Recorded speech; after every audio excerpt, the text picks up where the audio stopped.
procureur, l'audience criminelle ouverte. Veuillez vous asseoir.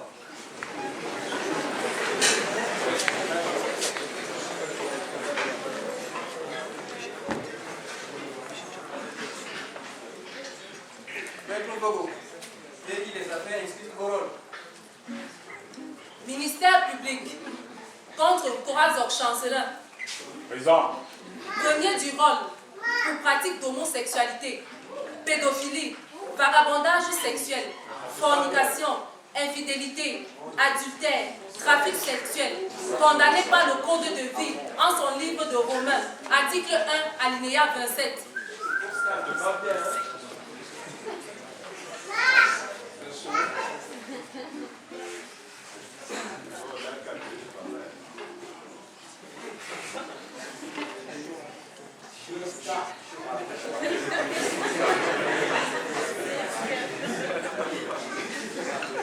Monsieur Corazok Chancellor.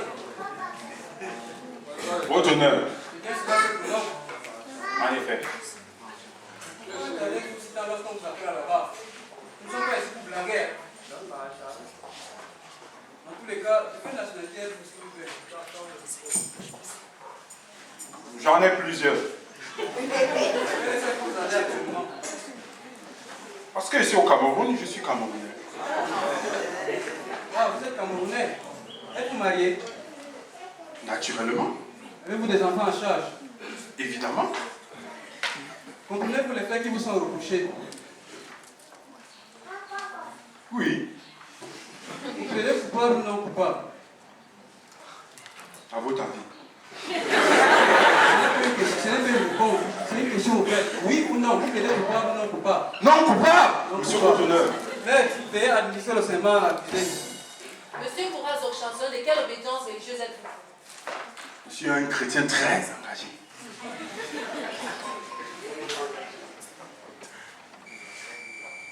Levez la main droite et posez la main gauche sur cette Bible. Jurez de dire la vérité, toute la vérité et rien que la vérité. Dites je le jure. Je le jure. Merci, maître. Procureur, veuillez planter le décor, s'il vous plaît. Merci, Monsieur le Président. Sir Corazok Chancellor, que nous avons ici devant nous, est un grand homme qui porte malheureusement atteinte à son genre. En effet, non content d'être marié, il a été surpris à 15h15, il y a exactement 3 semaines, dans la chambre 115 de l'hôtel Paradis Palace, en plein débat sexuel avec un étudiant. Il a d'ailleurs été obligé de s'enfuir en serviette parce que la population menaçait de le lyncher. Il est aussi poursuivi pour vagabondage sexuel car ses partenaires dans le monde sont innombrables. Il est également poursuivi devant nous, votre honneur, pour infidélité parce qu'il trompe sa femme avec sa voisine dont il est soupçonné d'être l'auteur de ces 2 dernières grossesses et aussi d'être l'auteur de plus d'une dizaine d'enfants hors mariage. Enfin, il est poursuivi pour manquement grave à la morale, pour des tentatives de pédophilie et de détournement de mineurs. Alors, pour tous ces faits, votre honneur, nous comptons présenter devant vous 2 personnes dont le témoignage sauront rendre pertinent notre accusation. Nous souhaitons que vous fassiez venir à la barre Monsieur Souffrance Poulala tout blanc, qui est une victime des agissements de Monsieur Corazok. Monsieur Poulala tout blanc, vous êtes appelé à la barre.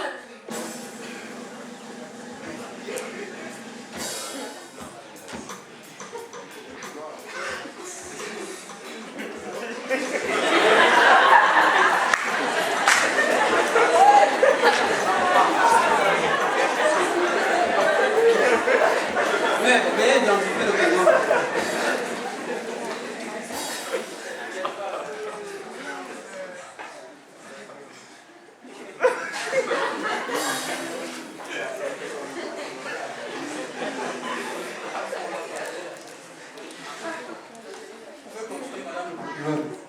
Alors, merci monsieur le Président.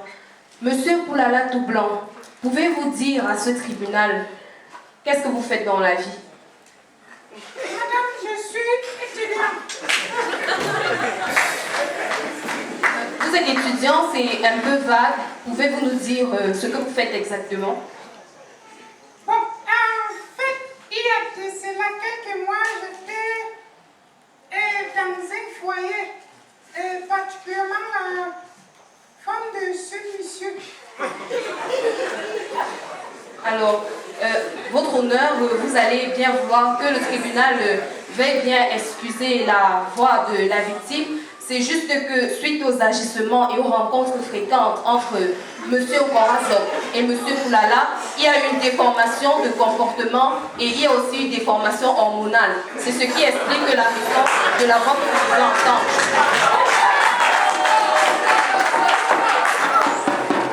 Monsieur Poulala tout blanc, pouvez-vous dire à ce tribunal quelles ont été les implications de la rencontre de M. Koraso dans votre vie?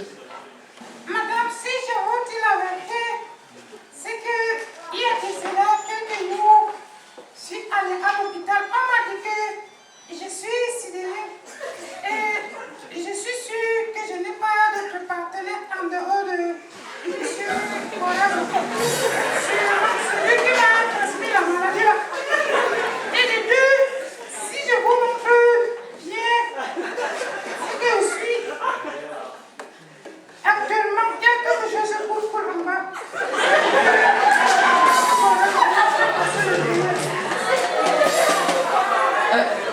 Monsieur le Président, nous allons interrompre ce témoignage ici parce que c'est tellement pathétique. Comme vous pouvez le constater, c'est horrible ce qui a été infligé à M. Poulala. Vous pouvez vous retirer, monsieur. Et nous souhaitons qu'avec votre permission, pour appuyer encore l'accusation, que vous permettiez à un témoin de cette affaire de pouvoir également venir se présenter devant ce tribunal en la personne de l'épouse Koraso.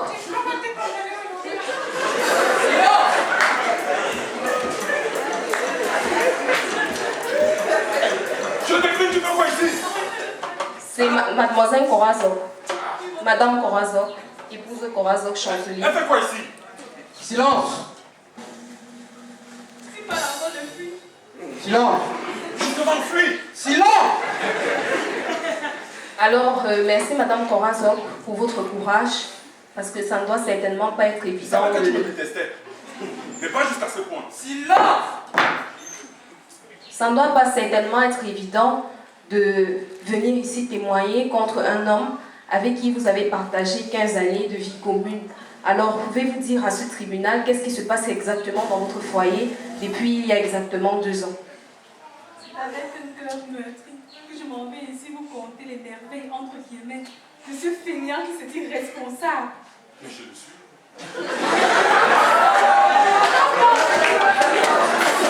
Vous voyez quelle culture en l'air, mais au fait, il y a 4 ans que ça l'est. Il était en mission, ou plutôt il était supposé être en mission. Moi je le savais là-bas, mais un jour, il y a de cela même 2 semaines encore, dans ma mémoire elle est fraîche. Lorsque je rentrais du marché, je me trouvais dans la chambre avec notre fils. Dans notre chambre, j'ai dit bien notre chambre. Et moi je préfère me taire. Pour la personnalité de mon fils. Et pour son Objection, avenir votre même. honneur. Les enfants ont le droit d'entrer dans les chambres de leurs parents.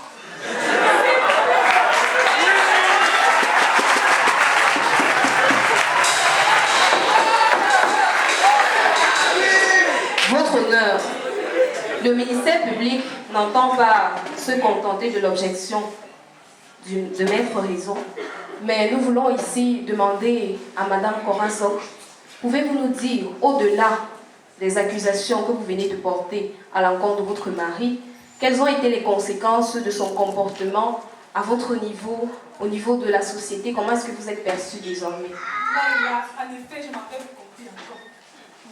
J'ai la plus grande maison dans le quartier. Est-ce que tu avais ça avant? J'ai la plus grande maison. Mais alors, je suis la risée de tous. Même les va-et-vient qui venaient souvent se poster devant ma porte et fouiller les poubelles se contentent maintenant de me cracher sur les pieds. Souviens-toi Et en de d'où plus tu de sors. cela, Souviens-toi de d'où tu mes sors. enfants, ils ont été exclus de l'université, même encore des collèges, et même plus de la maternelle. Voyez-vous ma fille, 2 ans, intelligente qu'elle est, ne peut plus aller à l'école. sous prétexte que tel père, tel fille, tel fils importe, que dirais-je. Voilà votre honneur, voilà encore un deuxième témoignage affligeant. Nous voulons remercier Madame Corazon. Merci Madame Colosso. Votre courage, priez pour nous libérer. Tu vas faire tes effets une fois. Votre honneur, que le tribunal veuille bien prendre acte du comportement malséant et ô combien indigne d'un homme qui se dit être responsable. Le ministère public a présenté des preuves. Nous avons également ici écouté les témoignages. Et pour terminer, nous voulons que le greffe veuille bien noter, prendre en compte le procès verbal de l'enquête préliminaire et également accompagné de ce procès verbal le certificat médical de M. Poulala qui atteste de l'émiettement du rectum qu'il a subi et de l'incontinence fécale dont il est victime. Nous voulons même aussi, votre honneur, préciser que ce certificat atteste qu'il a également suivi un déboîtement de l'appareil génital. Donc tout ceci à cause des méfaits de Sœur Corazon. Nous prions donc que le tribunal veuille prendre acte de nos déclarations et nous requérons que vous déclariez que l'accusation a produit des pièces suffisantes pouvant permettre au prévenu, M. Corazon, de présenter sa défense. Merci. Merci pour Madame le procureur pour ce décor très bien mené. Je vais inviter ici maître de situation pour son plaidoyer.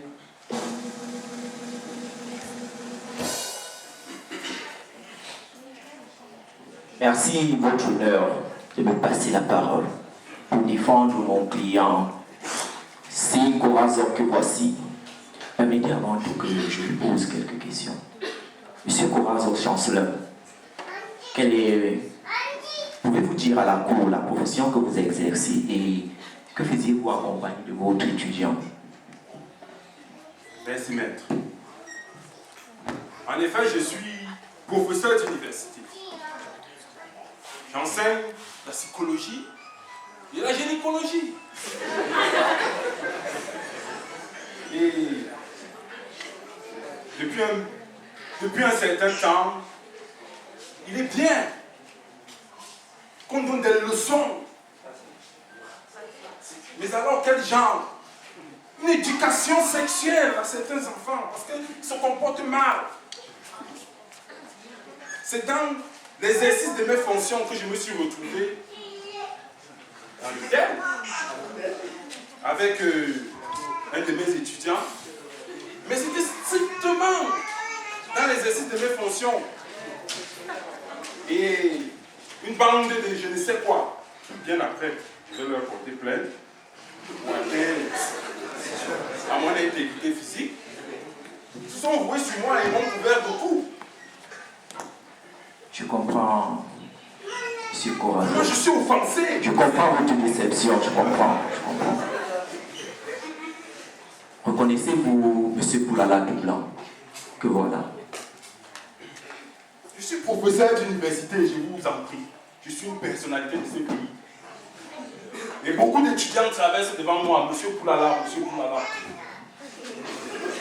Votre épouse vous accuse de jouer avec les parties génitales de vos enfants. C'est quoi exactement? Mais, est-ce qu'il n'est pas normal pour un père de savoir si ses enfants sont normaux?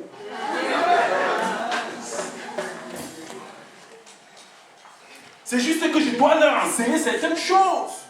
Ok, merci, nous comprenons. Votre honneur, vous venez d'écouter mon client, monsieur Corazon Chancelin. Et vous comprenez qu'il a les qualités requises pour enseigner sur les campus que dans les maisons.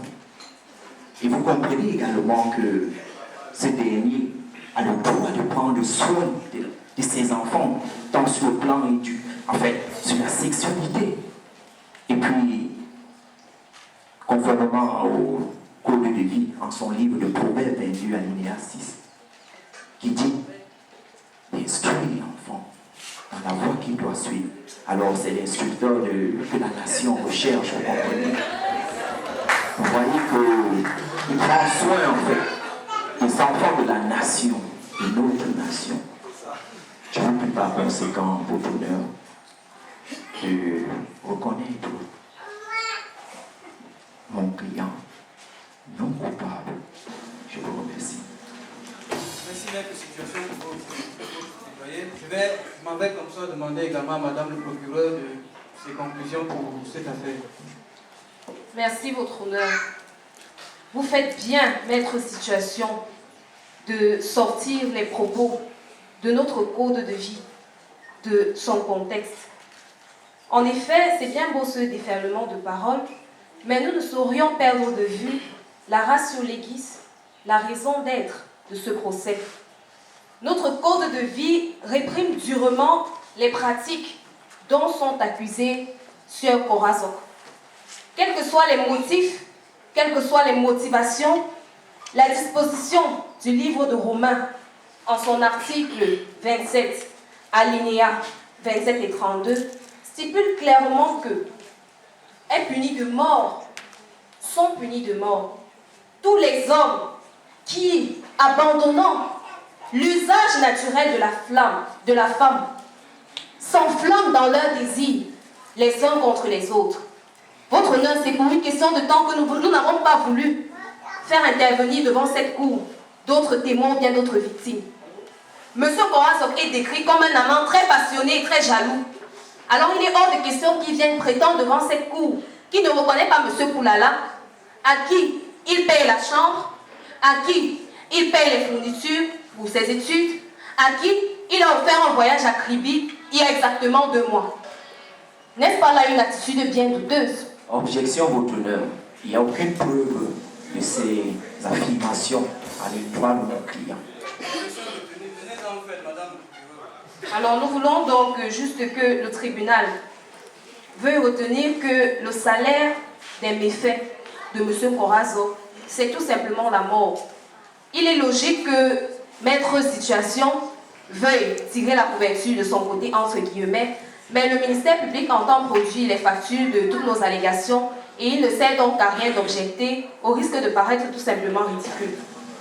Alors, selon Corinthiens, article 6 alinéa 10, il est écrit que le salaire que mérite cet égarement, que dis-je, cette abomination, c'est la mort, car ni les efféminés, ni les infâmes, ni les outrageurs, c'est-à-dire Sieur Corazon, ne pourront hériter du royaume de Dieu.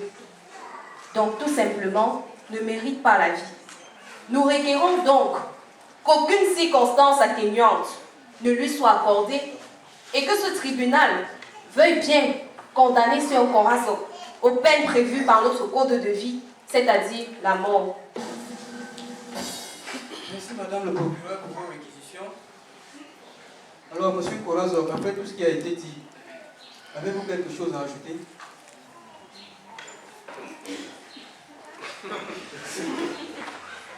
Vous voulez que j'ajoute? Alors si vous n'avez rien à ajouter, nous prions de vous retirer, nous allons délibérer l'affaire prochainement. Affaire suivante. Ministère public contre Kenken Kamsimala. Présent.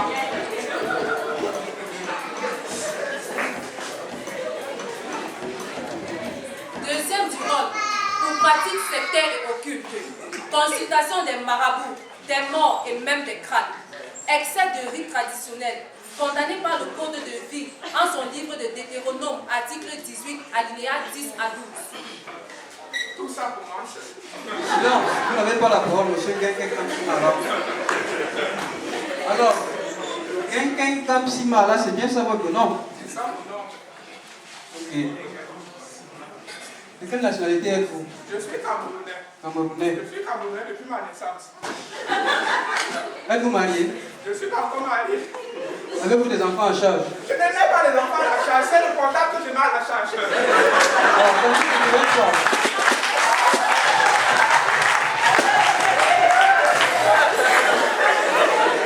Alors, comprenez-vous les faits qui vous sont reprochés?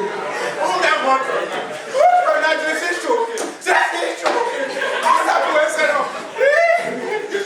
Plaidez-vous coupable non Je suis là coupable. Non, Je n'ai coupable. jamais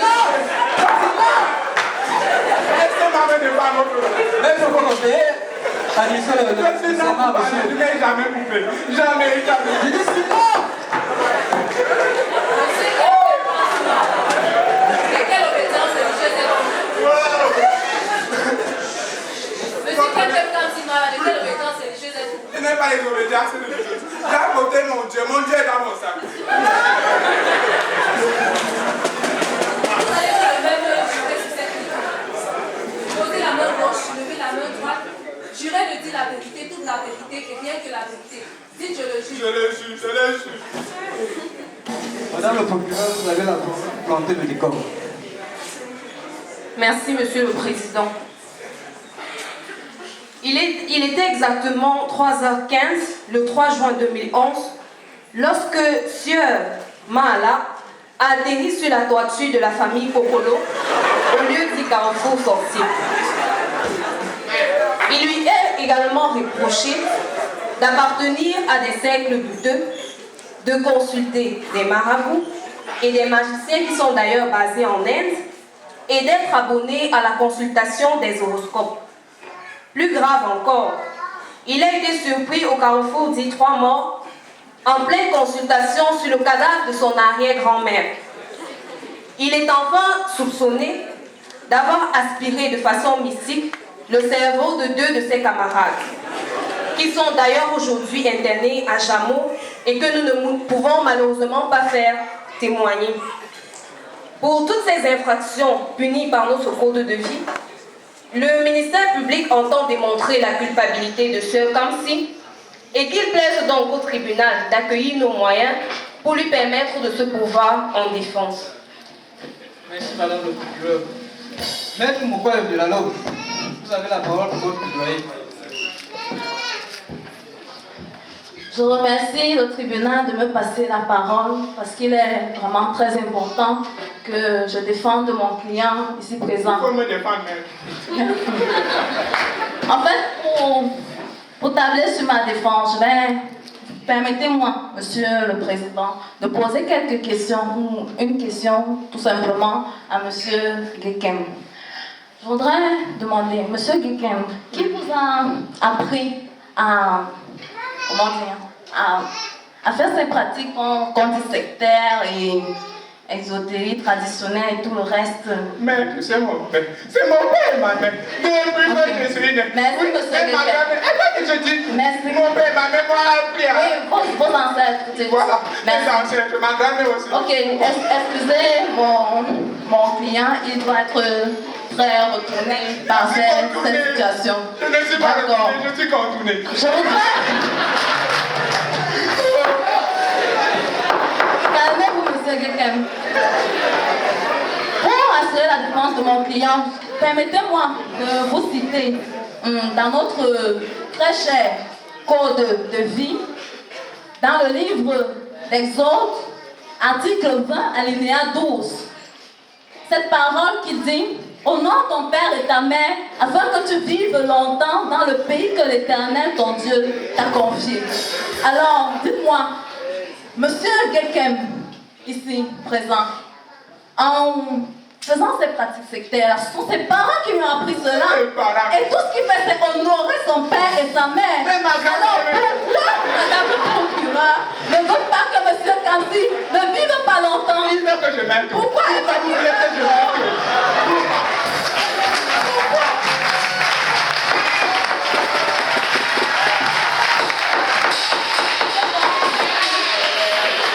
Et si cela ne vous suffit pas, je vais vous citer dans le livre de Romains, article 12, alinéa 18 de notre cher code de vie, qui dit ceci: autant que cela dépend de vous, soyez en paix avec tous les hommes.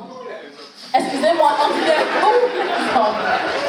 Monsieur Gekem aime la paix. Je ne vais pas vous raconter comment c'est un homme qui sème la paix. Je ne vais pas, sans nous perdre le temps. Parce que cet homme vraiment sème la paix. Et tellement il aime la paix, qu'il se bat à être en paix, même avec les morts. Même avec son arrière-grand-mère. C'est important pour lui. Et puis, dans tout ce qu'il fait dans la vie, il a besoin de la vie de ses grands-parents. Il a besoin qu'ils soient d'accord avec tous les business qui montent, toutes ces entreprises. Il faut qu'ils demandent leur avis. Ça, vous l'avez trouvé au carrefour, du cimetière là, parce qu'il fallait que sa grand-mère, son arrière-grand-mère lui dise ce qu'il doit faire le lendemain. Sinon, il n'allait pas se réveiller. C'était très important pour lui. Merci. Je vais continuer et je vais expliquer ce chef d'accusation qui table sur le fait que M. Kekem a, vous dites, avalé, ou je ne sais pas, mangé le cerveau de ses camarades. Eh bien, c'est un peu un désarroi de dire cela parce que M. Kekem a fait de très grandes réalisations dans ce pays. Je veux dire, si notre nation a un nom, c'est parce que M. Kekem a réalisé de grands ouvrages d'architecture et autres. Et nous connaissons très bien cette loi de physique de la conservation de l'énergie qui dit rien ne se perd, rien ne se crée. Tout se transforme. Il a pris de l'énergie dans le cerveau de ses camarades pour en mettre dans le ciel. C'est pour ça que nous avons ce plan de réalisation.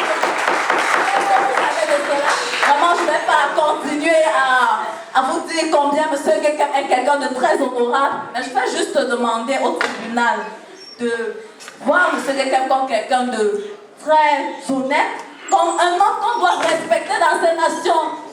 Vraiment respecter. Et on doit prendre l'exemple sur lui. Alors veillez à enlever tous ces chefs d'accusation-là et voir M. Kekem Kamsimala comme quelqu'un de non coupable et l'acquitter de tout cela. Merci beaucoup. Merci maître pour parler de la liste de votre décision plaidoyer. J'invite maintenant madame le procureur à faire ses conclusions écrites. Merci, votre honneur.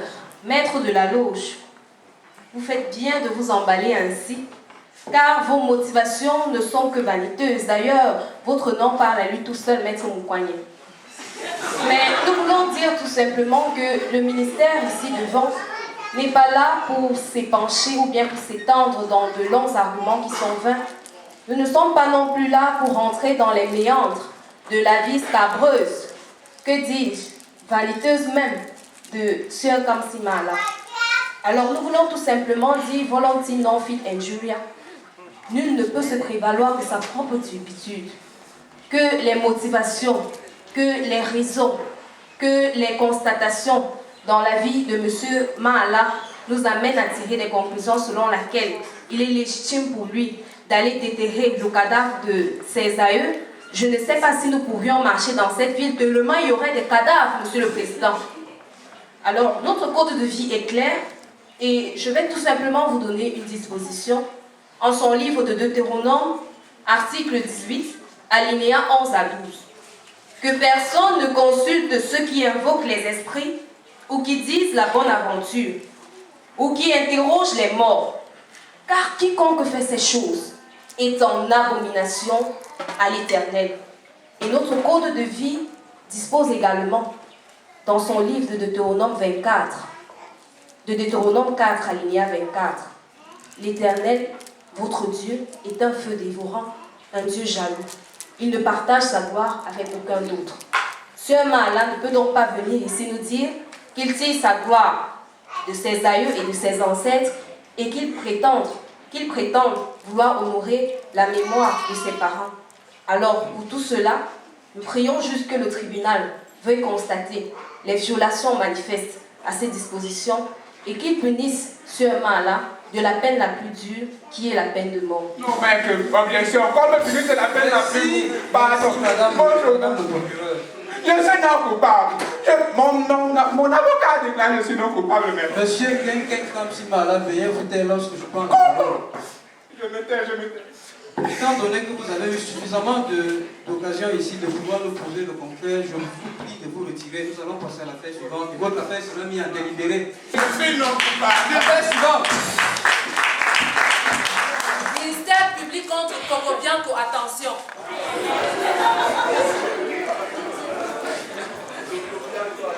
Troisième du vol pour débauche sexuelle sur toutes les formes. Fornication, prostitution, flirt, concubinage, sponsoring, avortement, condamné par le code de vie en son livre de Galates, article 5, alinéa 20.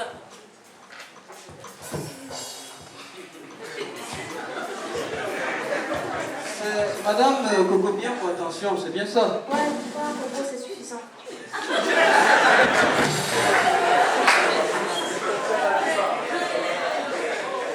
Alors, de quelle nationalité êtes-vous, mademoiselle? Camerounaise. Camerounaise. Je suppose que vous n'êtes pas mariée. C'est une demande que je traite encore. Avez-vous des enfants à charge? J'ai pas envie de m'encombrer. Comprenez-vous les faits qui vous sont reprochés? Ouais. Vous êtes coupable ou non coupable? Étant donné que je suis une fille très honnête, je dirais pas. Coupable. Ok, nous avons retenu cela et bien vite. Tout de suite, donc, madame le procureur a fait ses réquisitions. Ou alors à nous évoquer les faits simplement. Merci, Monsieur le Président. C'est par une triste matinée de janvier 2011 que Demoiselle Cocobianco, attention si présente, a été surprise en train de jeter un fœtus dans les toilettes de sa mini-cité. Elle a dit tout à l'heure, elle ne veut pas s'encombrer. Elle a alors été copieusement battue par ses voisins. Tu étais là. Nous pouvons poursuivre. Elle a été copieusement battue, disais-je, avant d'être conduite au commissariat le plus proche. Et Monsieur le Président, vous auriez été choqué par les dessous de cette macabre histoire.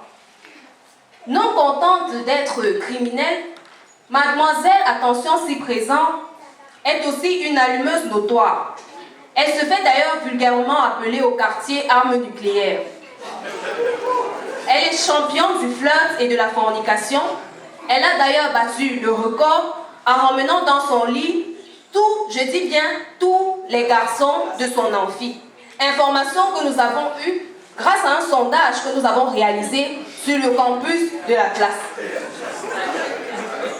Elle est également accusée d'entretenir des relations avec le quart de ses enseignants. Nous avons aussi appris après enquête qu'elle marchande ses services chaque mardi devant l'hôtel Paris et qu'elle offre d'ailleurs des soldes chaque vendredi. C'est-à-dire que pour 750, vous pouvez passer 1 heure avec elle. Et voici d'ailleurs les factures que nous mettons à la disposition du greffe. Nous produisons aussi comme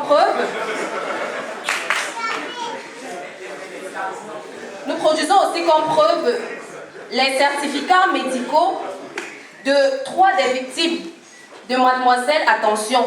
En effet, ces jeunes hommes, ils ont été tellement troublés, tellement brisés psychologiquement par l'attitude de Mademoiselle Attention, qu'ils ont carrément perdu la boule, si je puis dire ainsi. Parce qu'ils ont eu le cœur brisé par cette dernière. Alors, pour tous ces faits, réprimés par notre code de vie, que le tribunal veuille bien déclarer l'accusation fondée et qu'il permette à Demoiselle Cocobianco de produire sa défense. Merci. Merci, madame le procureur. Mademoiselle Cocobianco, attention. Vous avez la parole pour votre défense. Merci. Avant de commencer, je dirais à la dame que ce n'est pas de ma faute si je suis née belle dans une famille pauvre. Elle a parlé de quelque chose, je fais les soldes. Je crois que je vais avancer avec votre code de vie, parce que c'est ça qui m'aide à vivre. On a dit quelque part dans le code là, dans 1 Corinthiens 13, alinéa 13, que je ne vais pas tout dire, hein, la chose la plus importante qu'on doit garder, c'est la charité, l'amour. C'est par amour que je fais tout cette chose.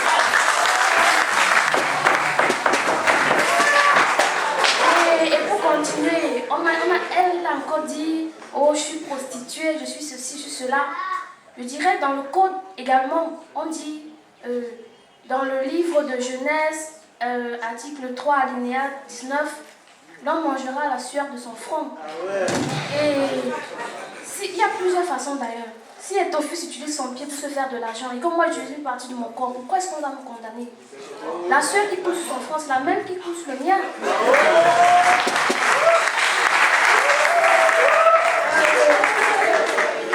J'ai pas terminé, s'il vous plaît. Je dirais également, parce que j'aime bien avancer avec ce code, que dans le livre d'Ecclésiaste, article, je crois, 7, alinéa 11, on dit, jeune homme, réjouis-toi pendant les jours de ta jeunesse. Si je Objection, votre honneur. Nous pensons que cette disposition est parfaitement mal citée et pas appropriée au contexte, parce que cette disposition se trouve dans le livre d'Ecclésiaste à l'article 12 et non à l'article 7. C'est bien, comme toi tu connais. On a dit dans ce... Réjouis-toi pendant les jours de ta jeunesse. Et vous n'allez pas me dire, monsieur, que vous n'acceptez pas. Vous pouvez me constater que je suis très jeune. Donc, ce que je fais, je me réjouis. Je n'ai pas donc besoin d'un petit bâtard gringalet qui va venir sans ma permission dans mon ventre. Je fais passer. Et en plus, qu'est-ce que vous allez dire de tous ces garçons qui utilisent des préservatifs? Vous pensez combien d'enfants ils empêchent la venue au monde? Donc, moi, je crois que je fais ce qui est juste.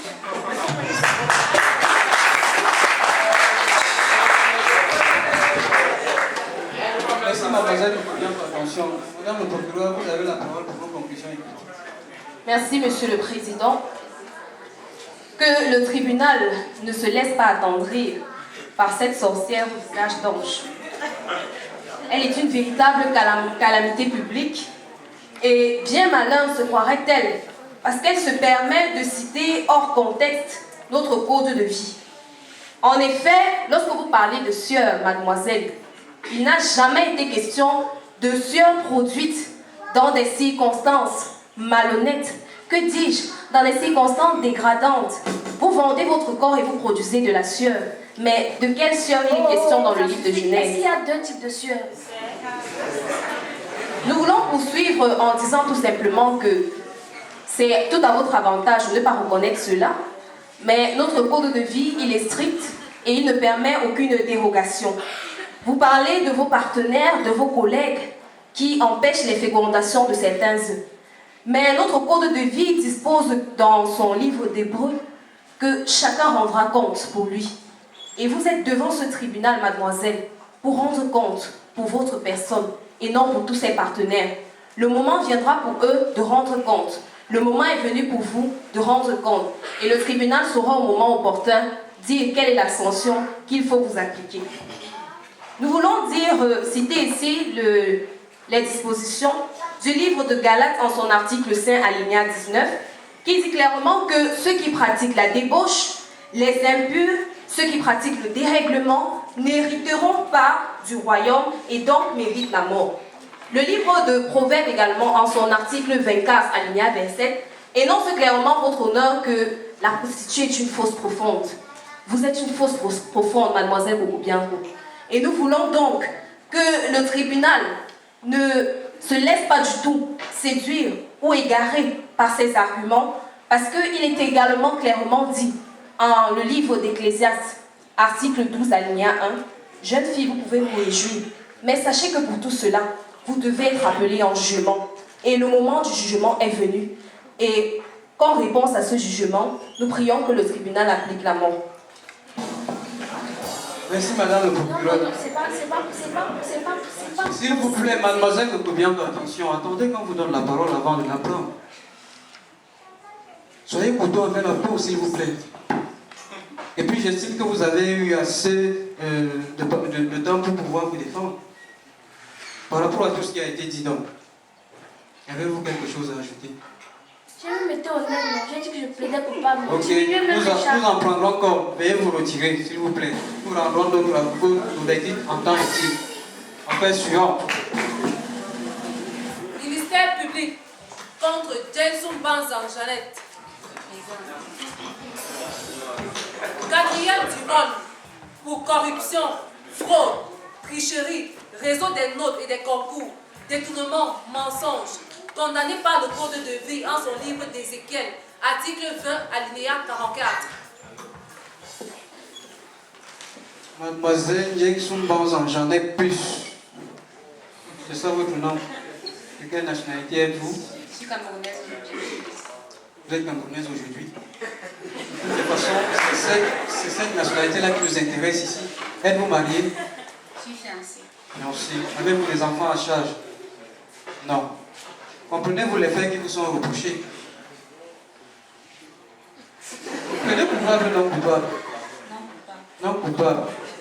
Mais nous vous réveiller à administrer le serment à Mademoiselle Jeng Sumbanzan. Mademoiselle Jeng Sumbanzan, de quelle obédience religieuse êtes-vous? Je suis une chrétienne étrangère.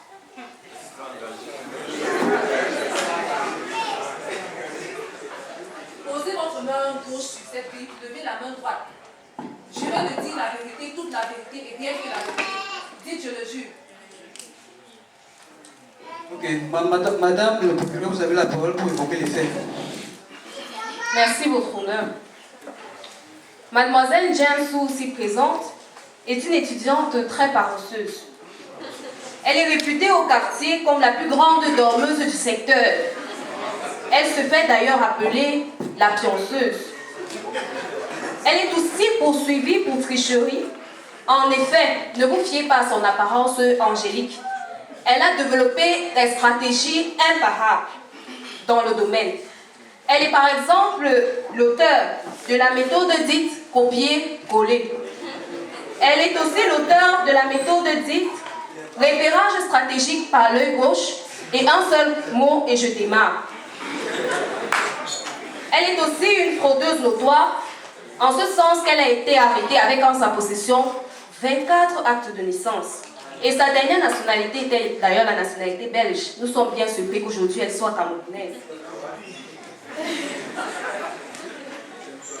Elle est connue au niveau de tous les commissariats et mairies, car célèbre pour la méthode dite, je cite, du choco et de la tactique de l'enveloppe sous la table. Son dernier exploit était de falsifier les notes grâce à sa générosité douteuse envers le chef de la cellule informatique et également d'avoir cotisé à 17 réseaux pour l'obtention d'un concours auquel elle n'a malheureusement pas été admise après 27 tentatives, votre honneur.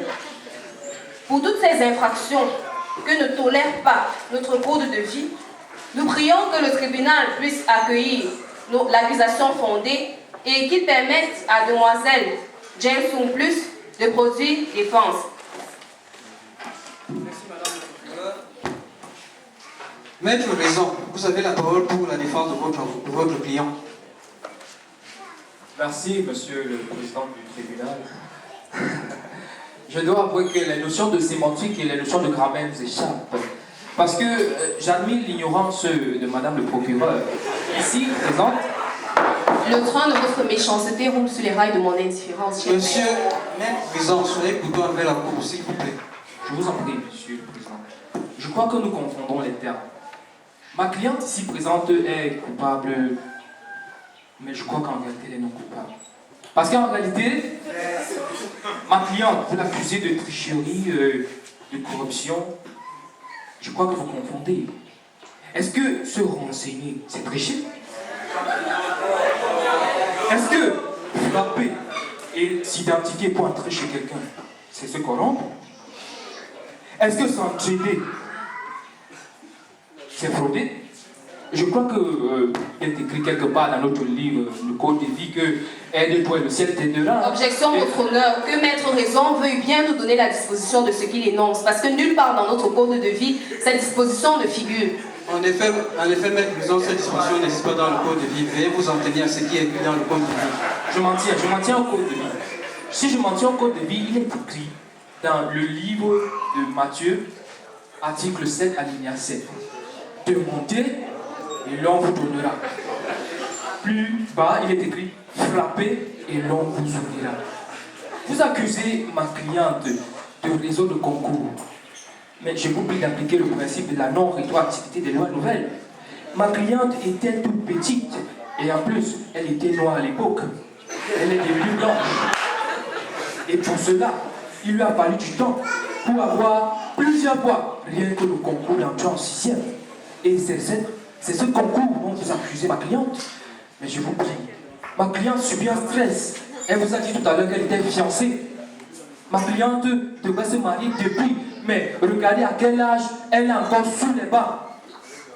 Et elle subit justement, regardez, Je pense qu'il est dit aussi dans notre livre, le Code de vie, que tout ce qui n'est pas fait avec conviction est fruit du péché. À chaque fois que ma cliente a frappé à une porte et qu'elle a mis l'enveloppe, elle était convaincue. Considérez cela. Je vous en prie. Ma cliente ici fait état des charges à tort. Et parce qu'il s'agit de ginseng Jeannette Plus, je pense que, Monsieur le Président, si vous considérez avec brio votre verdict, ma cliente et moi, nous vous remercierons de manière particulière à la fin du tribunal. Je vous en prie. Votre honneur, nous prions que le tribunal veuille bien noter les dernières phrases de Maître Raison. En effet, il voudrait corrompre la Cour et que vous vouliez bien tenir en compte cela. Mais vous repayer cette mention dans le procès verbal. Objection, il s'agit des effets à charge contre ma cliente et non contre moi. Objection rejetée. Monsieur le Président, nous n'allons pas épiloguer longtemps sur les raisons ou les motivations, ou encore moins sur le contexte qui a conduit Mademoiselle James Plus à ce genre de pratique. Je pense mettre raison que nous ne sommes pas un service social ici. Nous sommes là pour dire le droit et le droit sera dit. Le Code de vie, en son livre de Proverbes, article 21, alinéa 16, met en garde le paresseux. Si la paresseuse avait pris la peine de lire ce code, elle aurait compris qu'il faut travailler pour mériter sa semaille. De plus, il n'y a pas de petite infraction, votre honneur, que Maître Raison vient nous dire ici qu'elle s'est renseignée, que Maître Raison vient nous dire ici qu'elle a frappé et elle a été reçue. Dura lex, sed lex. La loi est dure, mais c'est la loi. Objection, votre honneur. Quelqu'un est quelqu'un derrière quelqu'un qui est quelqu'un. Objection rejetée. Vous comprenez donc avec l'intervention de Maître Raison que pour lui, il n'est que logique de fonctionner en termes de réseau. Et je pense que si nous étions dans cette logique, Mademoiselle James ne recevrait pas le salaire qu'elle mérite. Et parce que, votre honneur, nous savons que cette cour, ce tribunal, ne s'encombre pas de ce genre de pratique, parce que nous savons que ce tribunal ne se laisse pas berner par ce genre de discours, nous prions tout simplement que vous disiez la loi en reconnaissant Mademoiselle James non méritante de la vie, c'est-à-dire qu'elle mérite la peine de mort. Merci Madame le Président, Madame le procureur pour vos réquisitions. Mademoiselle James Jeannette Plus, après tout ce qui a été dit, avez-vous quelque chose à ajouter? Monsieur le Président, je le Président,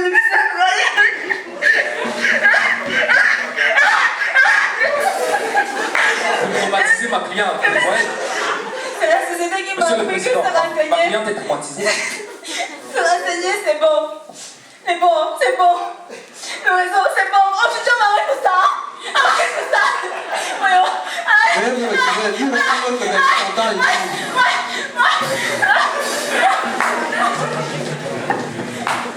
Affaire suivante. Ministère public contre Vanganja Fulmer.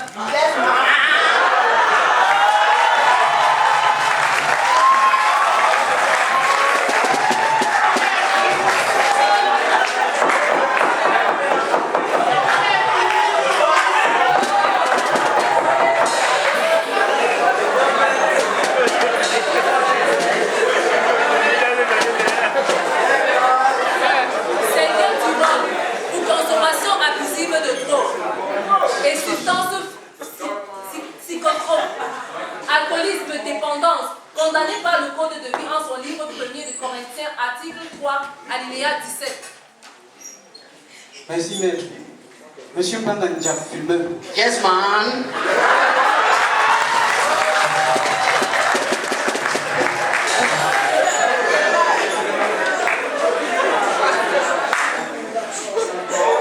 Nous ne sommes pas ici à une cour de jeu où vous allez venir faire du n'importe quoi. Vous êtes devant la cour et je vous ai prié de bien vous tenir, s'il vous plaît. De quelle nationalité êtes-vous? Un bon ancien. Vos nation, c'est quelle nationalité? Yaoundé. Êtes-vous marié? Non. Non. Non. Vous avez des enfants en charge? Non. Comprenez les faits qui vous sont reprochés? Yes. Plaidez coupable ou non coupable? Not coupable. Non coupable. Est-ce que vous conseillez à administrer le Sénat, M. Mbanga? Monsieur Mbanga, de quelle obédience vous êtes? I don't know.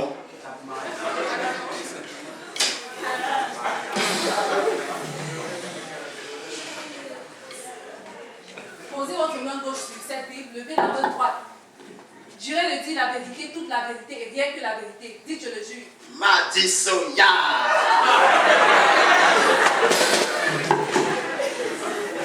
Madame le procureur, vraiment, évoquez-nous rapidement les faits.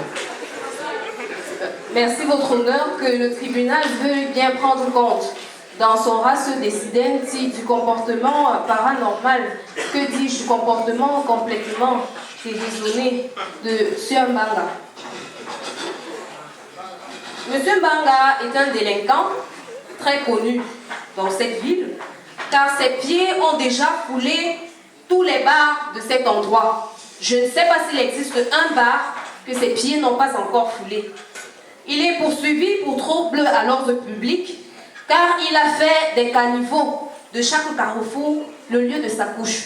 Figurez-vous qu'il ne dort plus chez lui. Il est aussi poursuivi pour shootage. C'est une pratique qui consiste en l'inhalation de certaines substances dans le but de planer et de se déconnecter de la réalité. Par là, il viole clairement les dispositions du livre de Corinthiens en son article 3, alinéa 7, qui stipule clairement que notre corps est le temple du Seigneur et ne doit en aucun cas être bafoué. Nous prions donc que le tribunal veut accueillir notre accusation fondée et qu'il permette à M. Mbanga, s'il en a la possibilité, de pouvoir se pourvoir en défense. Merci, Madame le procureur. Maître Bogos, vous avez la parole pour faire le plaidoyer de votre client.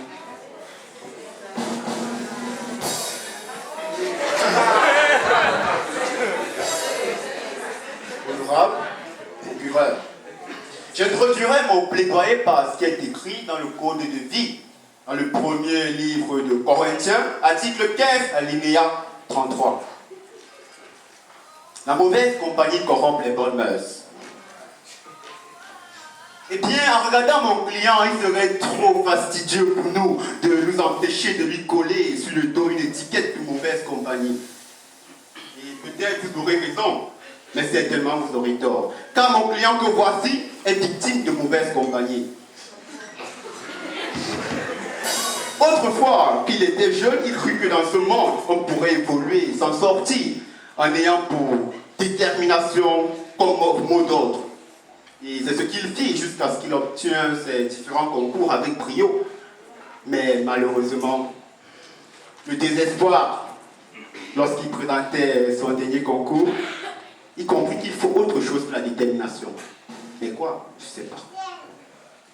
Il tomba sur une compagnie qui l'entraîna dans des bars et autres consommations des substances dont vous avez cité et qui font de lui l'alcoolisme, le tabagisme, on fait de lui un jeune homme semblable, un papillon pointant les mailles d'une araignée. Comme ligne de dépense, mon client a plaidé non coupable. En fait, il a raison qu'il est non coupable. Et s'il t'appelle à moi, j'en suis fort risé, sans vouloir être prétentieux, bien sûr. Objection, Votre Honneur. Nous ne sommes pas là pour témoigner de la pertinence ou bien de la cohérence de la personnalité de Maître Bogos. En effet, c'est ce qu'il en est. Même que vous veuillez vous en tenir au fait, s'il vous plaît. Ok. Dans notre code de Dieu, il est écrit dans Jean que c'est pas ce qui entre dans la bouche d'un homme qui le souille, mais ce qui en ressort. Yes, man, put there!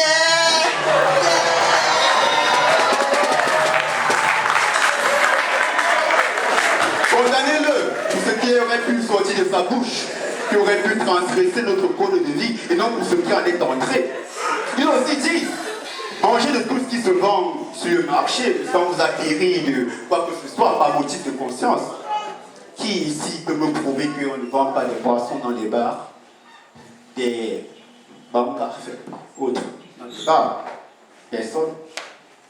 Eh bien, plutôt que de vous acharner hein, avec tant d'hardiesse contre mon client.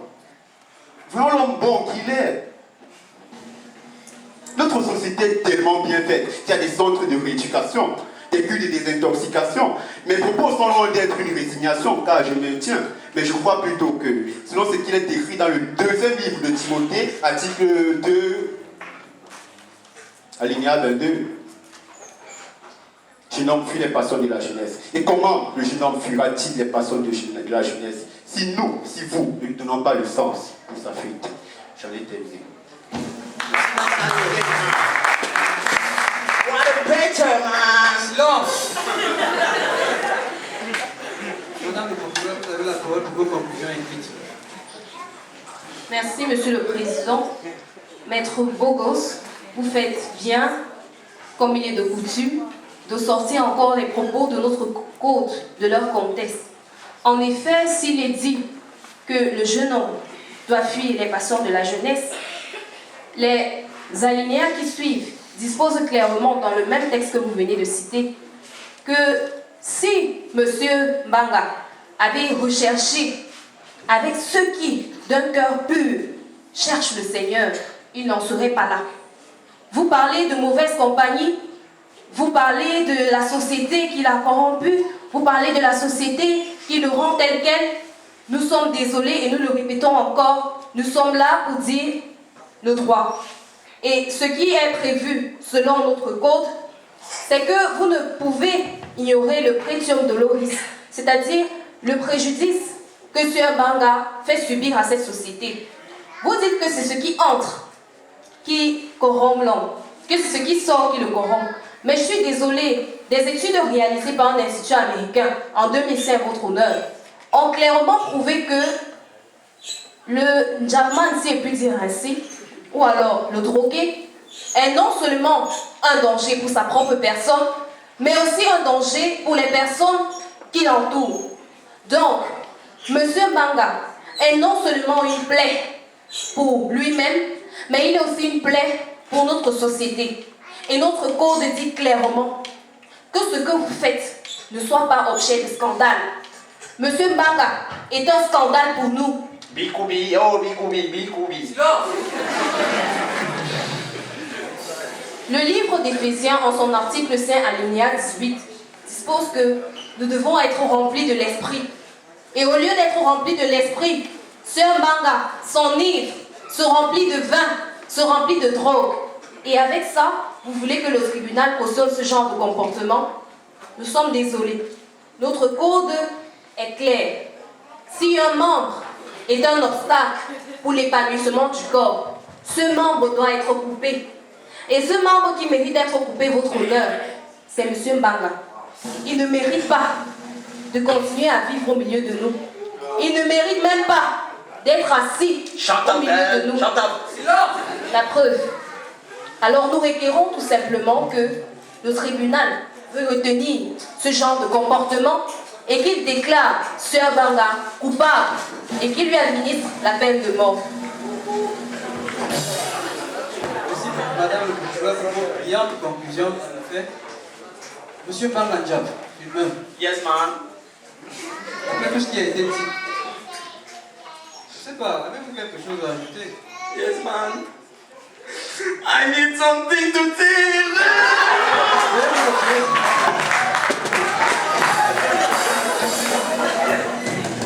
Affaire suivante. Affaire Farah, Dieu dormira contre le ministère public.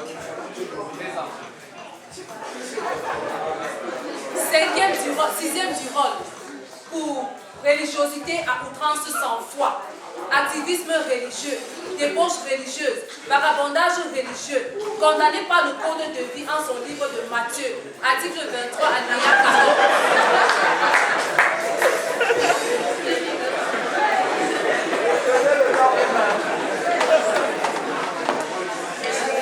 Monsieur Farah, Dieu dormira. En effet, c'est un nom très original. Vous pouvez le constater. Je suppose que, enfin, veuillez nous dire d'où ce nom vient. C'est bien forcément du pays des anges. Pays des anges. Vous êtes marié? Pas marié. Pas marié. Vous avez des enfants à charge? Pas du tout. Pas du tout. Comprenez-vous le fait que vous sans reprocher? Bien évidemment que non. Qu'est-ce que ça veut dire? Vous plaidez coupable ou non coupable? Non coupable. Non coupable. Mais pour vous veiller à administrer le serment à M. Faradji Dormira. Monsieur Faradji Dormira, de quelle obédience religieuse êtes-vous? Je fais partie de la religion céleste. Je ne sais indiquer laquelle ici présentement.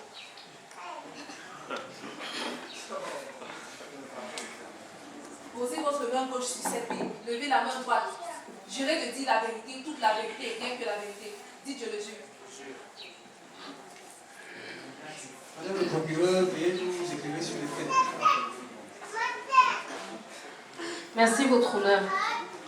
Monsieur Faradji Dormira, ici présent, fait bien de se présenter devant ce tribunal dans cet accoutrement. Est-ce pour influencer la cour? Nous ne le savons pas. Mais ce dont le ministère public est certain, c'est que M. Faradji Dormira est un individu assez instable. Figurez-vous que ça ne fait pas 6 mois qu'il a été à la Mecque. À peine est-il rentré qu'il a ouvert une église. N'est-ce pas là une contradiction? Il est également accusé de vagabondage religieux. Permettez-moi de m'expliquer. C'est-à-dire que il entre ici, il ressort par là. Et en ressortant, il se permet de s'aimer la zizanie et le trouble. Nous voulons également souligner, il a dit tout à l'heure, lorsque il prêtait serment ou alors quand il répondait à vos questions, qu'il n'avait pas d'enfant en charge. Oh, que c'est faux.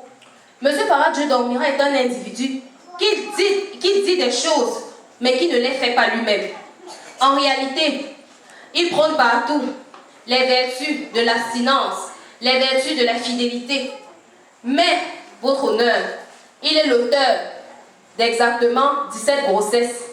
Nous avons fait le tour de toutes les chorales dont il a été responsable. Cet individu est l'auteur de 17 grossesses. Nous voulons également dire que M. Faradji Dormira est quelqu'un qui porte atteinte aux dispositions de notre code. En effet, il est clairement dit que tu auras un seul Dieu. Mais M. Faradji Dormira s'est également retrouvé chez les bouddhistes en train d'adorer Bouddha. Parce qu'il prétend que Bouddha a certaines vertus que Jésus n'a pas. Mais que veut-il?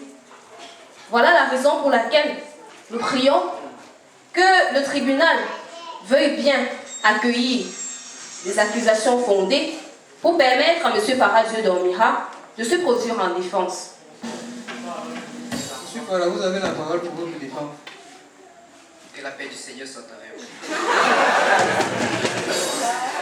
J'aimerais vous rappeler ici que je suis fils d'un papa ancien et d'une mère diacre, dont je suis né chrétien, on pourrait dire comme ça. Tout petit, j'ai été fait baptiser, communier, confirmer. Que puis-je encore? Je suis quelqu'un dont le besoin, le désir, l'abnégation a produit le bien chaque jour, fait mon partage. Il est inscrit dans le code de vie. Dans Matthieu 28, verset 19, allez partout dans le monde. Ici, on m'a retrouvé chez Bouddha. On m'a retrouvé à la Mecque. C'est parce que je suis en train d'aller partout et je fais de ça un brassage inter et intra-religieux. Je n'accomplis que mon devoir. Par ailleurs, j'ai suivi que j'ai un grossi dont je ne reconnais pas. Forcément, ce sont des atteintes à ma personnalité, car le diable cherche forcément à m'accuser par ses moyens dont j'ignore. Sachez tout simplement que même dans la société, je suis une personne assez respectueuse.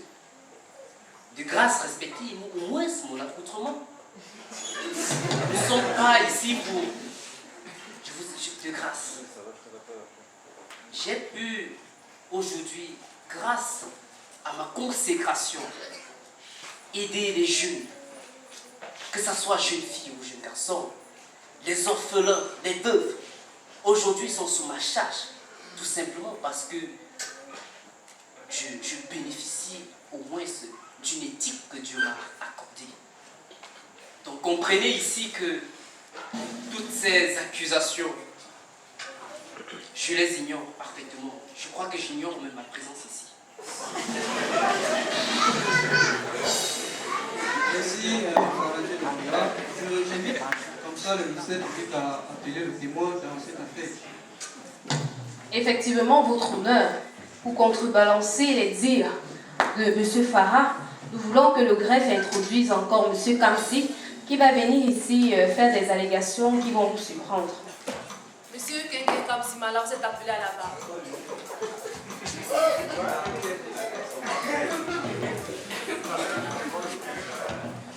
J'aimerais rappeler à M. Ngenken Kamsimala qu'il est toujours sous serment. Alors, M. Kamsi, pouvez-vous rapidement dire à la Cour si vous reconnaissez cet individu et dans quelles circonstances? Madame le procureur, je connais M. Farah Dieu dormira. Je le connais. C'est mon voisin de quartier, Madame le procureur. C'est-à-dire, entre sa maison et la mienne, il y a 3 arbres. Il y a un cocotier, un avocatier, un boutiquier. Madame le procureur. Donc, il y a un cocotier, un avocatier, un boutiquier. Le boutiquier, ce n'est pas l'arbre. Donc, après le boutiquier, maintenant, il y a le bananier. Au quartier, il est reconnu comme quelqu'un de très religieux, Madame le procureur. Donc, je ne sais même pas comment décrire Madame le procureur. Mais nous nous sommes rencontrés plusieurs fois lorsque j'allais consulter mes guérisseurs. Lui aussi, il allait consulter le même guérisseur que moi. Je l'ai donc abordé parce que tout ce qu'il allait faire là-bas était contrasté avec ce qu'il professe tout le temps au quartier. Je lui ai demandé pourquoi il agit de la sorte. Il me dit que sa foi c'est dans son cœur, que lui croit à sa manière. Il m'a dit d'autres choses que je n'ai même pas retenues. Monsieur Farah Dieu dormira, vous m'avez encore dit quoi le jour-là? Il dit que je prenne dans son bac, Madame le procureur. Merci, merci. Donc, faites ce qu'il fait. Merci, vous n'avez plus la parole. Alors, vous l'avez certainement compris, votre honneur, les faits sont constants et il faut qu'il y ait application de la loi. Le témoignage est clair. Monsieur Farah est quelqu'un, comme je le disais au début, d'instable. Et son instabilité est sous le sceau de sa soi-disant naissance dans une famille chrétienne. Alors que notre code de vie dispose clairement dans son livre de Jean, article 1, alinéa 12, que c'est à ceux qui l'ont reçu, à ceux qui croient en son nom, qu'elle a donné le pouvoir de devenir enfant de Dieu. Alors vous ne pouvez prétendre être né chrétien, on devient chrétien. Nous voulons également rappeler à M. Farah Dieu dormira qu'il a violé clairement les dispositions de Jacques qui énonce que la foi sans les œuvres est morte. Il est donc bizarre que M. Farah puisse dire que sa foi est dans le cœur et que cette foi-là produise des fruits, qu'il soit d'aller consulter les guérisseurs, d'aller avec des filles hors mariage et de prétendre avoir une éthique chrétienne. Nous sommes désolés, le code de vie est clair et nous n'allons pas épiloguer. Nous prions tout simplement que le tribunal veuille retenir cette hypocrisie manifeste de cet individu qui même est le plus dangereux de tous les accusés que nous avons vu défiler ici. Parce que il est un loup au milieu des agneaux. Il prétend être du côté de la loi, alors qu'en réalité, il est du côté des vipères, il est du côté des serpents. Nous prions donc que le tribunal accueille notre accusation et qu'il réserve à M. Farah Dieu dormira la mort. Merci Madame le procureur. En effet, M. Farah Dieu dormira, vous avez suivi tout ce qui vous est reproché. Avez-vous quelque chose à ajouter? Vous me permettrez de vous dire que je suis parfaitement et vraiment très touché et déçu de la manière dont se déroule ce procès. Parce que je crois qu'aujourd'hui, ce procès n'est pas qualifié pour me juger. Mais sinon, nous en tirons sûrement compte pour le lundi. Veuillez pour l'utiliser. Alors, je déclare ici les débats clos. compte tenu des circonstances exceptionnelles de ces procès, et le tribunal se devait de rendre, se devait de dire le droit dans toutes ces affaires. Nous allons donc directement rendre le verdict. Le tribunal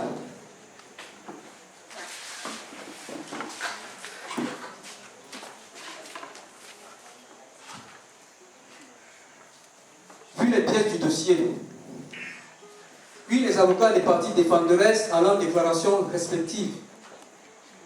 Le ministère public entendu après avoir délibéré conformément au code de vie. Attendu que conformément aux dispositions du code de vie, dans les livres de Romains 1, alinéa 27 et 32, Deutéronome 18, alinéa 10 à 12, Matthieu 5, alinéa 21 et Exode 20, alinéa 13, Somme 55, alinéa 11 à 12, 1 Corinthiens 3, alinéa 17, Matthieu 33, Matthieu 23, alinéa 14, réprimant respectivement l'homosexualité, les pratiques sectaires, la prostitution, la corruption, la fraude, la tricherie et les réseaux, consommation de la drogue et des substances psychotropes, religiosité à outrance sans foi et activisme religieux et débauche religieuse, que les accusés du courage au chancelin, quelqu'un comme si mala, que bien pour attention, Jensen Banzam, j'en ai plus, Banganja fumeur et Faradio dormira, compte tenu des preuves et témoignages respectifs apportés contre eux, sont constitutifs des faits qui leur sont reprochés. Par ces motifs, statuant publiquement et contradictoirement à l'égard de toutes les parties en matière correctionnelle et en premier ressort, reçoit l'action du ministère public au fond, déclare les accusés coupables des infractions suscitées et les condamne tous à la peine de mort. La publication de ces jugements sera faite dans les journaux de la place. Ainsi fait et jugé, et ont signé le président et le greffier.